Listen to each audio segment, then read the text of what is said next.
Bonjour tout le monde. Je propose qu'on commence. De toute façon, je ferai tout d'abord les introductions et donc ça donnera la chance aux autres participants de nous rejoindre. Donc tout d'abord, pour votre information, maintenant à 9h30, on commence la session en français. Et à 10h30, on aura la même session introduction à la blockchain, mais en langue anglaise. Donc ici, on aura 30 minutes en français. Voilà. Bienvenue à toutes et à tous à cette introduction à la blockchain en un seul slide. Qui est rendu possible par la technologie des multiples transitions dans un seul slide. Donc voilà, techniquement, on est en un seul slide. Voilà. Donc, bienvenue à cette introduction, vous proposée par The Blockchain Academy, une société de blockchain consulting and training basée ici à Luxembourg. Mon nom, c'est Wim Stalmans. Je suis le fondateur de The Blockchain Academy. Et donc, avec The Blockchain Academy, on est aussi un sponsor fier du Luxembourg Blockchain Week. Ce que je propose de faire avec vous pendant les 30 minutes qu'on a devant nous, c'est de tout d'abord regarder un peu si on réussit ensemble à comprendre un peu ce que c'est la blockchain. Et j'espère qu'on aura aussi un peu de temps pour répondre à quelques-uns de vos questions. Donc, je vous propose de pas hésiter d'utiliser le chat. Et de mettre vos questions dans le chat. Je regarderai après la présentation qui prendra une quinzaine de minutes, j'espère. Voilà.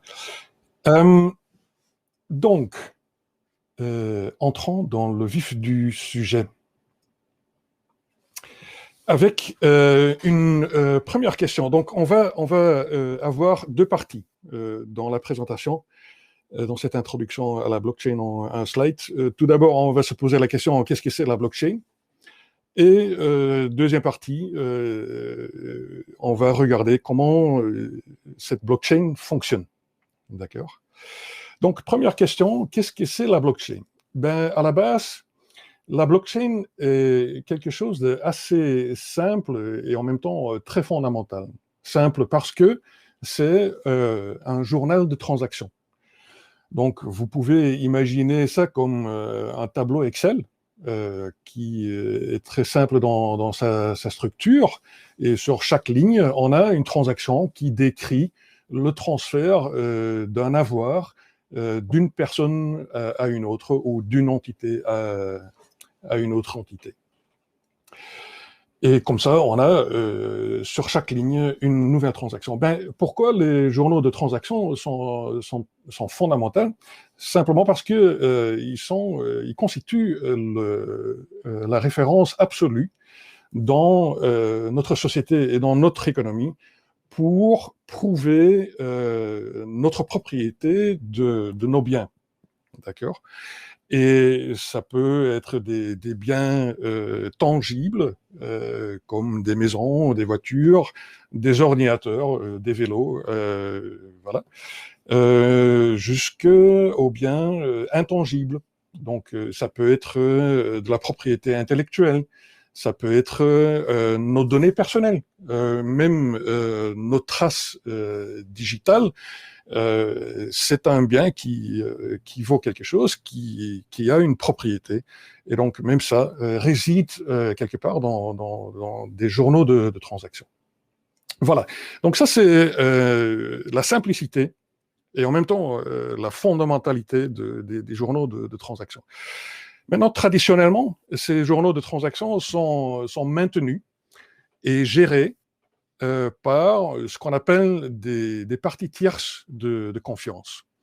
Des parties tierces de confiance comme des gouvernements, des communes, des sociétés avec lesquelles on fait des transactions. Ils maintiennent des journaux de transactions dans lesquels notre propriété et les transactions sont inscrites. Ça peut être des banques, ça peut être des notaires.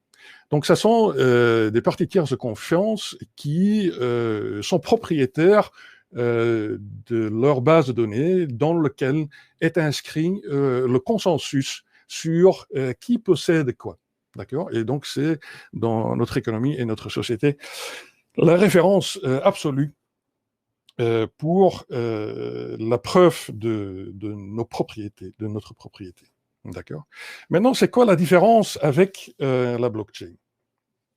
La grande différence avec la blockchain, c'est que dans le système blockchain, c'est pas les parties tierces de confiance qui gèrent ces journaux de transactions, mais c'est vous et moi, ou plutôt nos ordinateurs. Donc, nos ordinateurs qui sont connectés à l'Internet et qui sont connectés entre eux et qui forment un réseau de gestion de la blockchain.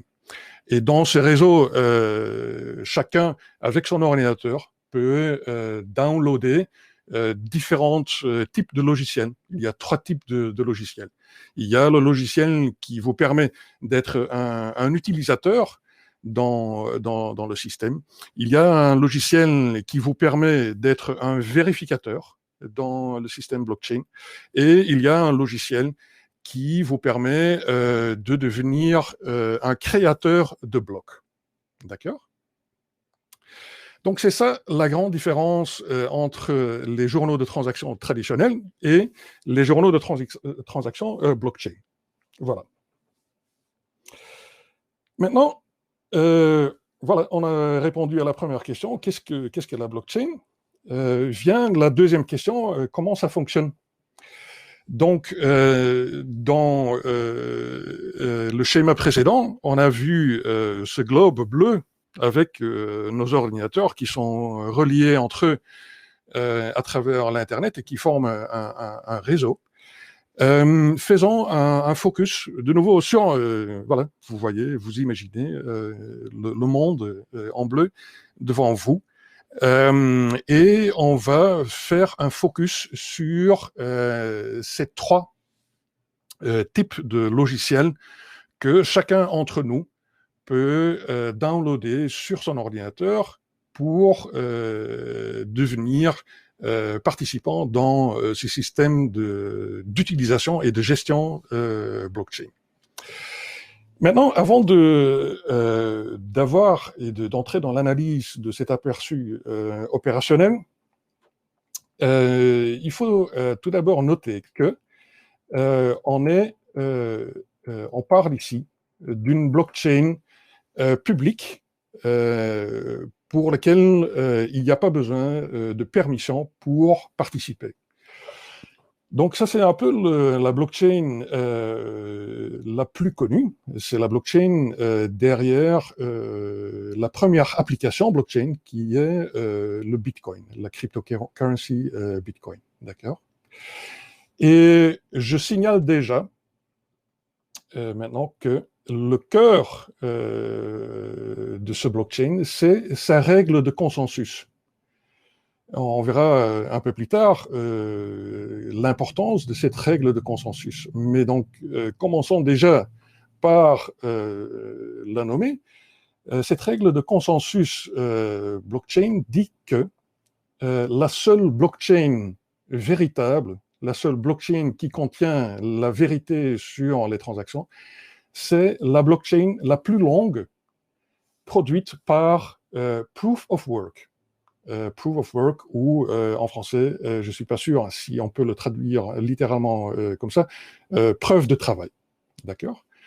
Donc, il n'y aura qu'une seule blockchain pour tous les participants que vous avez vus tout à l'heure sur ce schéma du monde qui sont connectés sur un réseau Internet.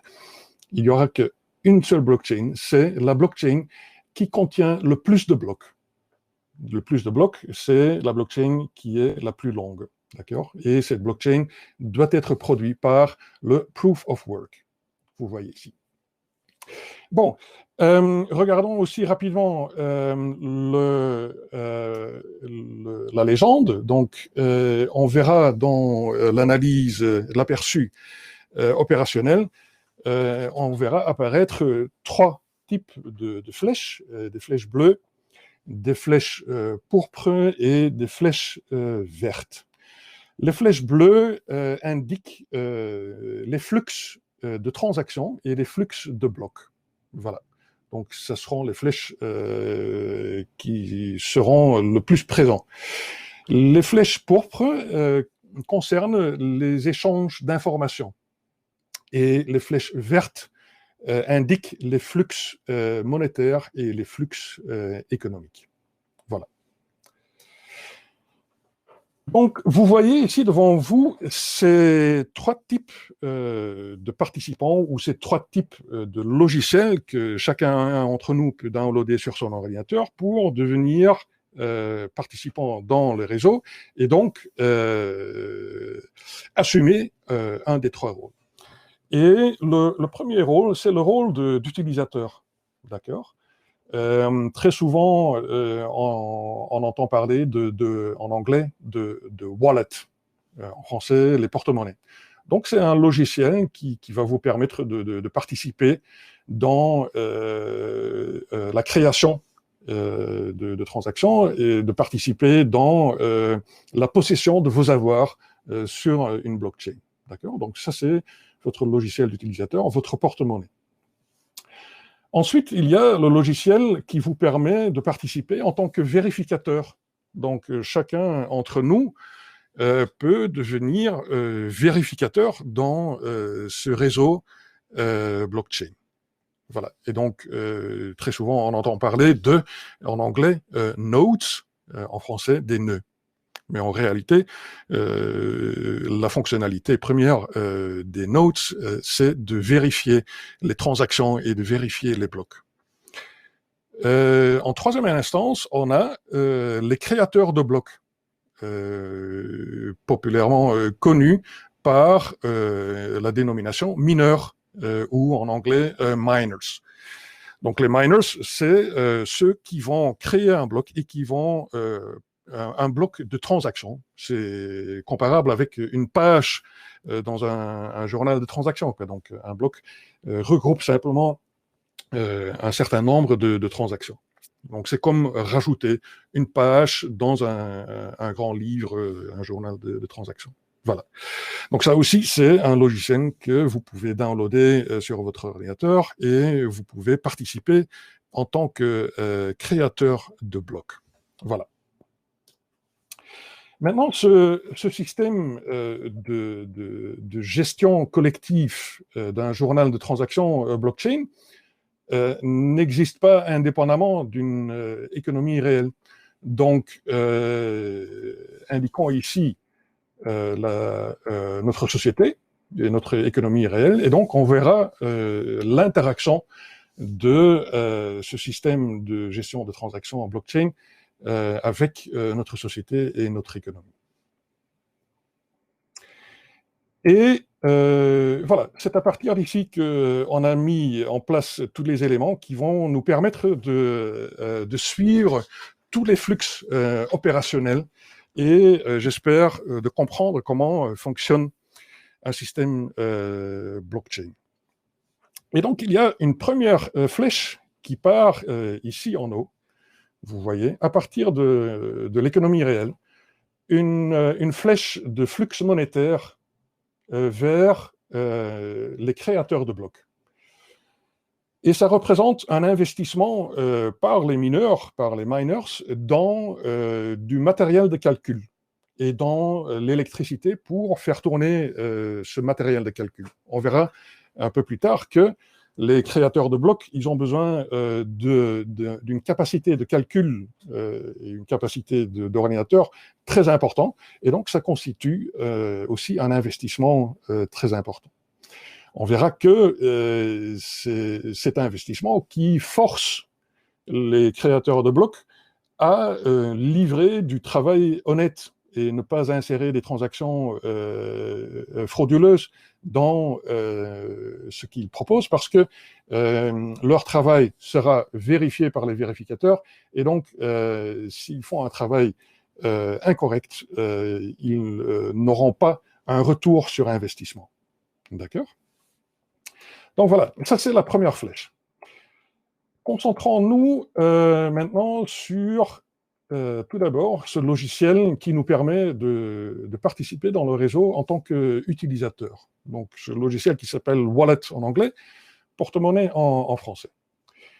Et dans ce logiciel, il y a une première fonctionnalité qui consiste qui nous permet de créer des paires de clés, des clés publiques-privées. Et en fait, c'est un peu notre identité sur la blockchain. On existe à travers notre clé publique sur la blockchain. Et la clé publique peut être comparée avec, par exemple, un numéro de compte bancaire. D'accord ? La clé privée est comparable avec notre mot de passe qui nous permet d'accéder nos informations, qui nous permet aussi d'autoriser des transactions sur nos avoirs. D'accord ? Et c'est ici qu'on a aussi une première interaction avec l'économie réelle. Donc, pour pouvoir recevoir des paiements ou des transferts de propriété de n'importe quel bien, parce qu'une blockchain c'est pas uniquement une question de cryptocurrency, ça peut être une blockchain qui traite le real estate, ça peut être une blockchain qui traite la propriété de voitures, la propriété de propriété intellectuelle. Et donc, pour pouvoir créer des transactions entre participants, on va simplement communiquer nos adresses publiques dans l'économie réelle. D'accord ? Soit à travers, par exemple, une publication de notre adresse publique sur le site web de notre société, ou par insertion dans un message direct à un client qui veut payer. D'accord ? Donc ça, c'est un premier flux d'informations. Une deuxième fonctionnalité dans ce logiciel d'utilisateur va nous permettre de créer des transactions. Donc, si on veut faire un paiement à quelqu'un d'autre, on va récupérer l'adresse publique dans la société, dans l'économie réelle, et on va créer, à partir de notre adresse publique, vers l'adresse publique d'un autre participant, on va créer une transaction. D'accord ? Et donc, c'est ça la deuxième fonctionnalité que nous permet ce logiciel d'utilisateur de réaliser. Avec la création vient aussi la signature de cette transaction. La signature qui va se créer en utilisant la clé privée. D'accord ? C'est une autorisation et une signature de la transaction à travers l'utilisation de la clé privée. Et une fois cette transaction est créée, le logiciel d'utilisateur permet de publier cette transaction sur le réseau de participants.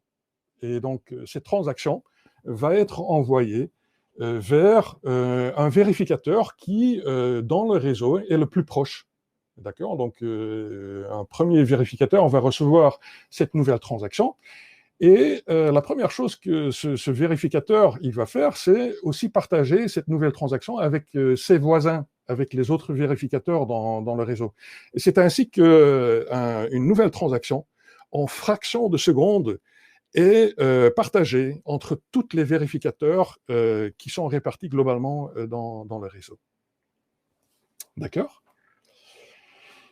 Et donc, tous ces vérificateurs ont reçu la transaction et immédiatement commencent à vérifier cette transaction. Maintenant, il y a 3 éléments importants qui font l'objet de cette vérification. Premièrement, il y a l'authenticité de la transaction qui est vérifiée. Deuxièmement, il y a l'intégrité de la transaction qui est vérifiée. Et troisièmement, il y a la cohérence comptable qui est vérifiée. Donc, l'authenticité, est-ce que effectivement cette transaction a été signée par la clé privée qui est attachée à la clé publique? Ça, c'est la première vérification. La deuxième vérification, c'est l'intégrité. Est-ce que cette transaction n'a pas été changée depuis le moment que la transaction a été signée par le détenteur des avoirs? D'accord? Et donc, pour ces deux vérifications, il y a des outils cryptographiques qui nous permettent de trouver la réponse et de confirmer la validation, la validité. Le troisième élément, donc la cohérence comptable, ou encore, vous avez certainement entendu parler de la double dépense. Donc, on va essayer, pas essayer, mais on va vérifier qu'il y a absence de double dépense des avoirs. Est-ce que ces avoirs n'ont pas été transférés déjà précédemment à quelqu'un d'autre? Et pour vérifier ça, les vérificateurs vont simplement entrer dans l'historique de la blockchain et vérifier toutes les transactions précédentes pour trouver la réponse à cette vérification. D'accord? Ensuite, si la transaction est acceptée, alors la transaction est garée temporairement dans ce qu'on appelle un mempool. C'est un pool de transactions qui sont en attente. C'est une chambre d'attente. Voilà. Et il reste là jusqu'au moment que les mineurs vont venir chercher des transactions vérifiées dans ce mempool. Ensuite, dans une cinquième étape, il y a les créateurs de blocs qui s'activent. Maintenant, les créateurs de blocs, ils sont là pour des raisons business. Rappelez-vous, ils ont fait un investissement dans du matériel coûteux, des ordinateurs avec une grande capacité de calcul, et donc ils veulent créer un rendement sur investissement. Et ce rendement se fait à travers une récompense qui est allouée aux créateurs de blocs. Cette récompense, c'est dans le cas de la blockchain Bitcoin, c'est des bitcoins nouvellement émis. D'accord?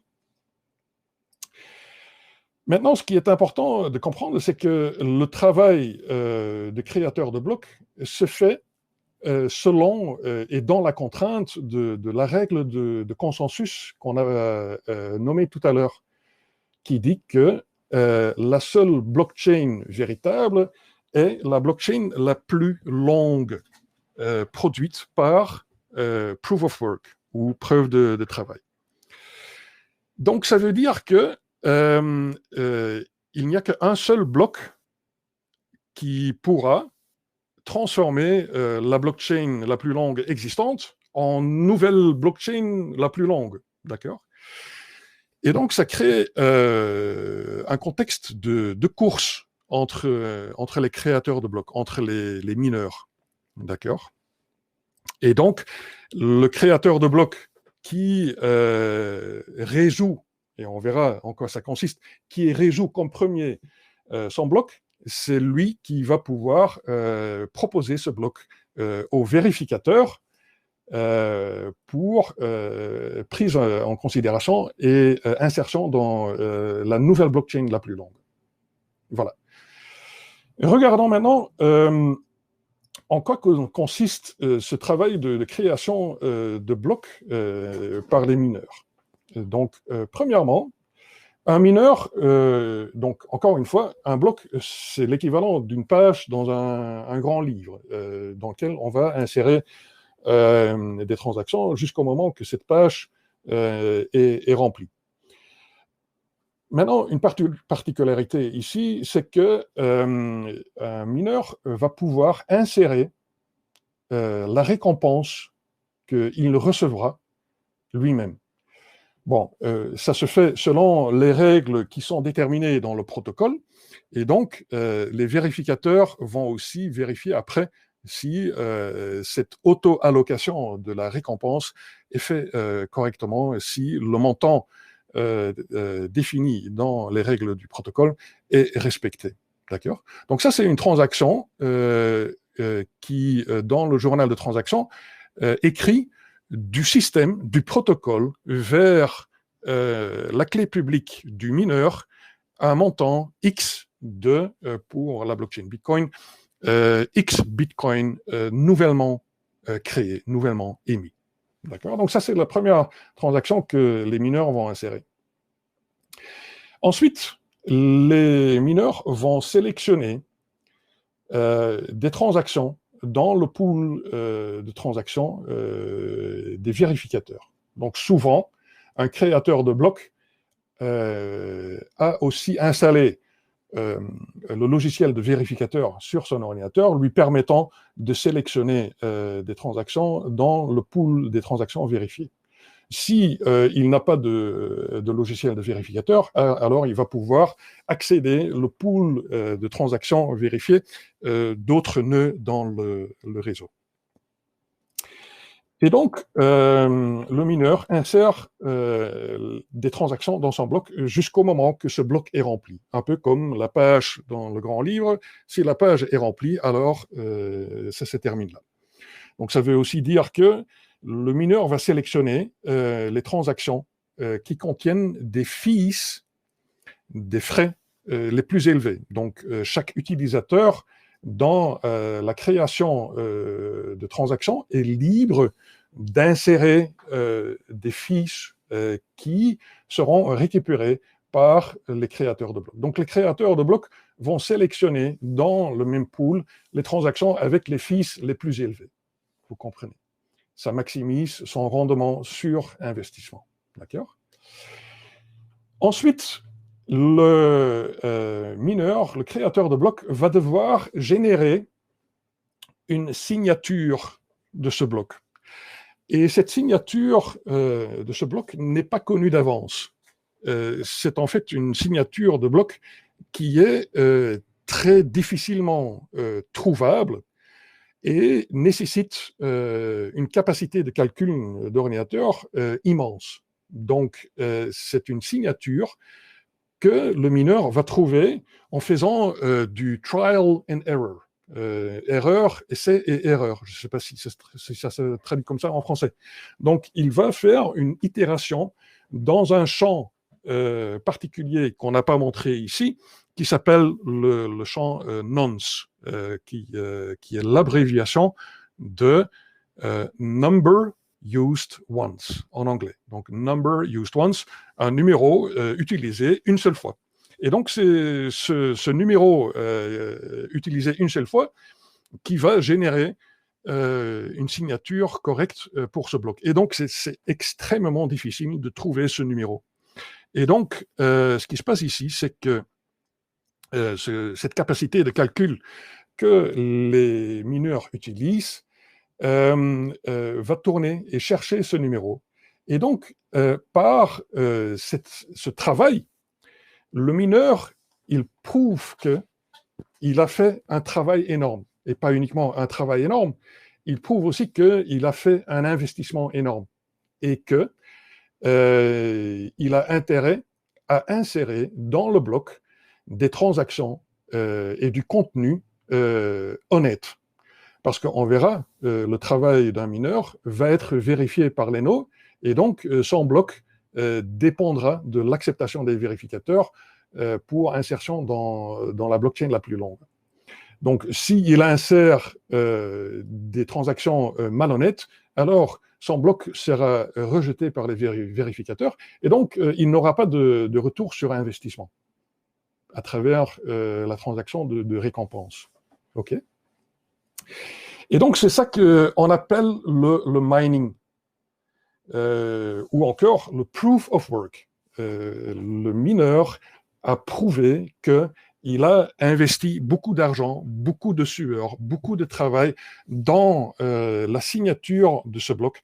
Et donc, c'est une indication que le contenu est honnête, parce que le mineur n'est pas là pour se nuire économiquement. D'accord? Voilà. Donc, toutes les mineurs sont en train d'essayer de trouver comme premier la signature de leur bloc. Et le mineur qui gagne, ou qui est le plus rapide, il va envoyer son bloc sur le réseau au validateur, au vérificateur le plus proche dans le réseau. Et la première chose que les vérificateurs, ou le vérificateur qui a reçu ce bloc fait, c'est forwarder et partager ce nouveau bloc, encore une fois, avec ses voisins, ses vérificateurs voisins. Et eux, ils font la même chose. D'accord? Donc ici, comme avec la transaction tout à l'heure qui était envoyée d'un wallet vers les vérificateurs, le nouveau bloc aussi va être partagé en fractions de secondes sur l'entièreté du réseau global. Et donc maintenant intervient de nouveau un travail de vérification par tous ces nœuds dans le monde. Tous ces nœuds dans le monde ont reçu ce bloc qui a gagné, qui était le plus rapide, à trouver le proof of work, à miner son bloc. Et donc, tous ces vérificateurs vont, indépendamment l'un de l'autre, vérifier ce bloc. Et la vérification de bloc, c'est un travail douloureux parce que les vérificateurs de bloc vont de nouveau vérifier toutes les transactions que le mineur a insérées dans son bloc. Donc, les vérificateurs ne prennent pas pour vérité ce que le mineur leur a envoyé. Un vérificateur va, de façon indépendamment et de façon autonome, vérifier tout avant d'accepter les choses. Et donc, toutes les transactions qui sont dans ce bloc vont de nouveau être vérifiées pour authenticité, intégrité et absence de double dépense. Les vérificateurs vont aussi vérifier si la signature est correcte, d'accord, et vont vérifier si la transaction de récompense est aussi correcte. Et donc, si les vérificateurs considèrent que le bloc est correct, alors ce bloc est rajouté à la blockchain. Et donc, vous voyez ici que tous les vérificateurs, ils ont en fait une copie de la blockchain qui est entièrement maintenue et validée et vérifiée de façon autonome. C'est une copie identique pour tous les vérificateurs parce qu'à chaque fois, ils prennent en compte le bloc, le seul bloc qui permet de créer une nouvelle blockchain la plus longue. D'accord? Et donc, c'est ainsi que, de façon autonome, tous les vérificateurs ont une copie de la blockchain qui est unique et partagée par tout le monde. Voilà. Maintenant, il faut se rendre compte que avec ce bloc qui vient de s'insérer dans cette nouvelle blockchain la plus longue, il y a la transaction de récompense qui devient réalité. Donc, c'est parce que ce bloc a été accepté et inséré dans la blockchain la plus longue, qui constitue la vérité absolue et la seule blockchain vraie, que la transaction de récompense devient aussi une vérité. Et c'est ici qu'on voit la création et l'émission monétaire dans, par exemple, la blockchain Bitcoin. D'accord ?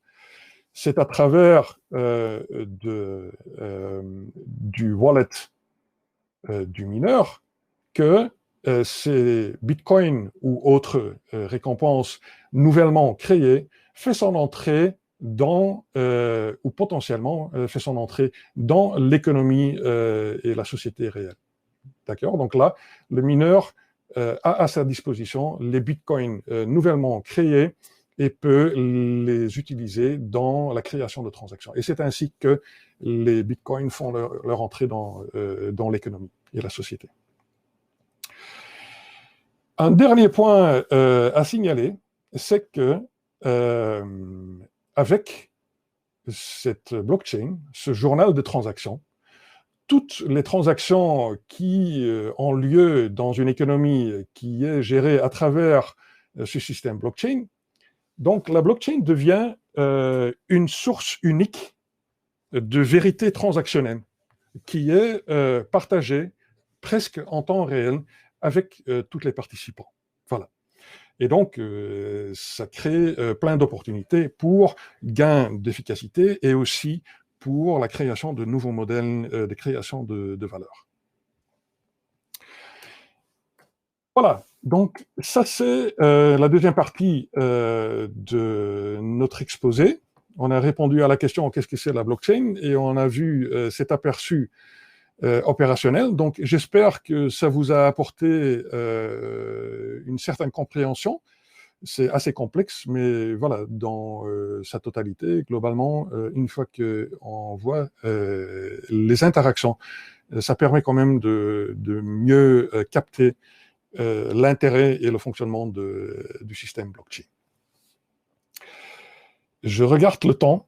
On va rapidement ouvrir le chat pour éventuellement quelques questions. Donc, je vois qu'on a déjà dépassé un peu les 30 minutes qu'on avait prévues. Je vais quand même rapidement regarder s'il y a des questions et je prendrai encore 5 à 10 minutes pour répondre à vos questions. Donc, il y a Marco qui pose une question. Si on va partager les slides, oui, je me mettrai en contact avec Emily et Tom pour voir si on peut mettre à disposition le seul slide. Voilà, donc il n'y a qu'un seul slide. Je regarde s'il y a d'autres questions. Et il n'y a pas d'autres questions, donc n'hésitez pas. On va encore donner quelques minutes. N'hésitez pas de mettre votre question dans le chat si besoin.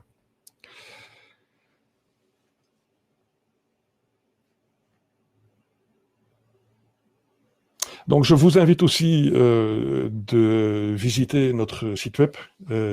Si de votre côté, vous avez besoin de services de consulting ou de training blockchain, on serait ravis d'avoir un premier café avec vous pour voir ce qu'on peut faire ensemble. Voilà. Il y a le code QR qui vous permet d'arriver directement sur notre site web.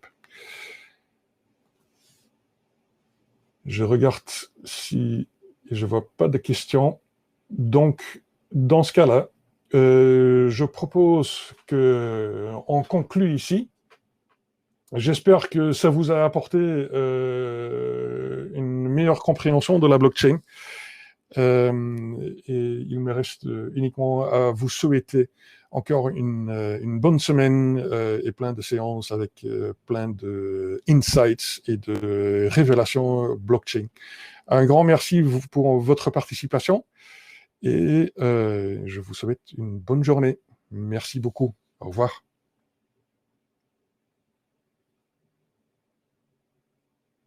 Je vois qu'il y a quand même des questions. Pardon. Donc Stéphane, merci de me renvoyer vers la partie question. Est-ce que la blockchain ou les serveurs font des transactions limitées par heure, par jour? Pas par le protocole. Ou pas directement par le protocole. Donc la limitation du nombre de transactions est imposée indirectement par la limite de taille en kilobytes pour un bloc. D'accord? Donc, par exemple, dans la blockchain Bitcoin, un bloc ne peut pas dépasser, en principe, la taille de 1 mégabyte. Et donc, si les mineurs insèrent des transactions et atteignent 1 mégabyte de taille pour le bloc, alors ça s'arrête là. En général, il y a des milliers de transactions qui peuvent être insérées dans un seul bloc, mais ça ne suffit pas pour gérer le nombre de transactions totales. Donc, il y a un problème de scalability. Vous en avez certainement entendu parler. D'accord? J'espère que, Stéphane, que ça répond à votre question. Est-ce que le mining est limité? Donc, le mining est limité par la difficulté du mining. Le mining est limité de façon que il faut toujours à peu près, et là on parle spécifiquement de la blockchain Bitcoin, il faut toujours à peu près une dizaine de minutes pour trouver le proof of work, pour trouver la signature du bloc. D'accord? Donc c'est ainsi que il y a une certaine limitation sur le mining. Donc, il n'y a pas une limitation sur la capacité. On peut toujours rajouter de la capacité de mining, mais le protocole va adapter la difficulté de trouver la signature du bloc en fonction de cette capacité de calcul agrégée sur l'entièreté du réseau pour que la création d'un bloc prend toujours une dizaine de minutes. Donc voilà, Stéphane, j'espère que ça répond à votre question. Je vois qu'on a Roberto qui pose une question. Maybe it would be good to say in a few words the difference between the proof of work and proof of stake. Merci Roberto pour la suggestion et c'est en effet un point important. Donc, ce qu'on voit ici sur le... petit instant, j'ai un petit problème de pointeur. Ce qu'on voit ici sur le slide pour la blockchain qui fonctionne sur base du proof of work. Alors, il faut comprendre une chose. Entre proof of work et proof of stake, il y a un élément commun. C'est que le mineur ou le créateur de blocs va faire un investissement important. Un investissement important qui lui force d'être honnête dans le travail qu'il fait. Et dans la blockchain Bitcoin qui utilise le proof of work, alors l'investissement est fait à travers le travail qui est fourni. Dans le proof of stake, l'investissement est simplement fait par le dépôt d'un montant, d'un investissement monétaire. Voilà. Il y a un montant, un investissement monétaire qui est bloqué et qui peut être perdu par le créateur de blocs si il ne fait pas du travail correct. Donc c'est ça la différence entre proof of work et proof of stake.